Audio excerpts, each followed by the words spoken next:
Hi friends, నేను శ్రీకాంత్ని మళ్ళీ వచ్చాను. మీకు హెయిర్ స్టైల్ అండ్ హెయిర్ లాంగ్గా ఉండడానికి అని చెప్పని ఈసారి మంచి ఆయుర్వేదిక్ టిప్స్ని తీసుకొచ్చాను మీ ముందుకు. ముందుగా మందారమాకు అండ్ తర్వాత కరివేపాకు, మెంతులని తీసుకోవాలి. మెంతుల్ని 1 స్పూన్ అని నానబెట్టుకోవాల్సి ఉంటుంది. ఈ మూడిటిని తీసుకుని మనం ఒకసారి మిక్సీకి వేసుకోవాలన్నమాట.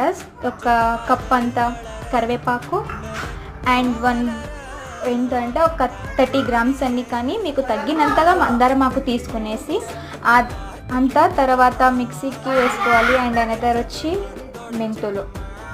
వీటిని ప్రస్తుతానికైతే నేను ఇప్పుడు పార్ట్ 1 మాత్రమే మీకు వీడియో చూపిస్తున్నాను. అండ్ పార్ట్ 2 నెక్స్ట్ వీడియోలో నేను మీకు చూపిస్తాను.